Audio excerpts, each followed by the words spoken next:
Hello friends, welcome to Unique Study. तो आज की क्लास में हम पढ़ने जा रहे हैं सोशल साइंस का एक और topic, India and the world, fully explain in Hindi. तो बिना देरी किए हम शुरू करते हैं। ये topic India size and location chapter का है। So let's start. India and the world. The Indian landmass has a central location between the East and the West Asia.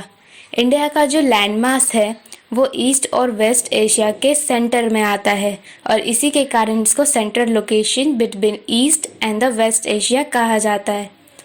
India is a southward extension of the Asian continent. India जो है हमारे continent Asia का southward extension है, यानी कि वो south की तरफ निकला हुआ है। The Trans-Indian Ocean routes, which connects the countries of Europe in the west and the countries of East Asia, provides a strategic location to India. तो जो इंडियन ओशियन है, ओशियन रूट्स के कारण हम वेस्ट की तरफ यूरोप कंट्रीज से connect कर सकते हैं और ईस्ट की तरफ ईस्ट एशिया से कनेक्ट कर सकते हैं।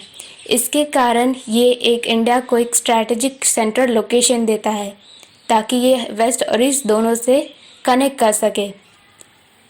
Note that the Deccan Peninsula protrudes into the Indian Ocean, thus helping India to establish close contact with West Asia, Africa and Europe from the western coast and with Southeast and East Asia from the eastern coast.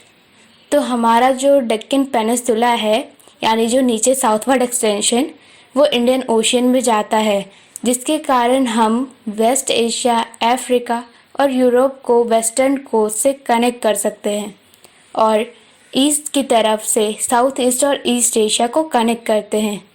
No other country has a long coast line on the Indian Ocean as India has, and indeed it is India's eminent position in the Indian Ocean which justifies the naming of an ocean after it.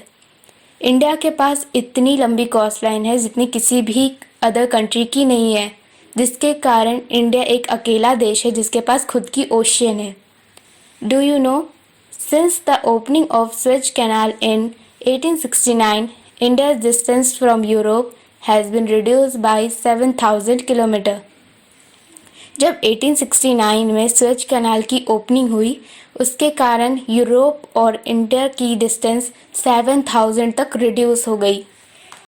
Now India's contact with the world have continued through the ages, but her relationships through the land routes are much older than her maritime contacts.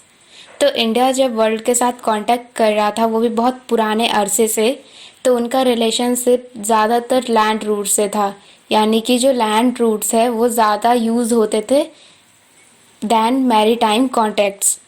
The various passage across the mountains in the north have provided passages to the ancient travellers while the ocean restricted such interaction for a long time. तो mountains में जितने भी passages थे यानी रास्ते north की तरफ, वो एंशिएंट ट्रैवलर्स को रास्ता देते थे इंडिया में आने के लिए, पर ओशियन में ऐसा कुछ भी नहीं था। These routes have contributed in the exchange of ideas and commodities since ancient times. Ancient times में इंडिया ने बहुत सारी चीज़ों का कंट्रीब्यूशन दिया है थ्रू लैंड रूट और सी रूट। तो उसने क्या क्या दिया है, वो उन्होंने एक्सचेंज ऑफ आइडियाज़ और कमोडिटीज़ यानी वस्तु का एक्सचेंज किया है वर्ल्ड से। The ideas of the Upanishads and the Ramayana, the stories of Panchatantra, the Indian numericals and the decimal system thus could reach many parts of the world.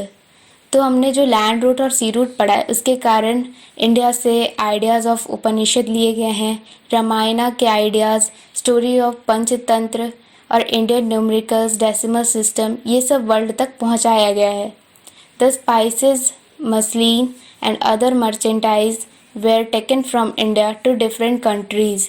तो जितने भी कमोडिटीज़ यानी वस्तुएं जैसे स्पाइसेस, मसलिन और अदर जितनी भी वस्तु हैं, वो सबको भी वर्ल्ड तक इंडिया से पहुंचाया गया है। On the other hand, the influence of Greek sculpture and the architecture styles of dome and minarets from West Asia can be seen in different parts of our country. तो हमने जितनी भी चीज़ें दी हैं, हमने कुछ चीज़ें वर्ल्ड से ली भी हैं. तो हमने क्या लिया है? हमने वेस्ट एशिया से ग्रीक स्कल्पचर और architecture styles of dome and minarets को लिया है, जिसे हम अपनी कंट्री के डिफरेंट पार्ट्स में देख सकते हैं. So that's the end of the video. Thanks for watching. If you like this video, don't forget to like, subscribe and share. Thank you. Subscribe please.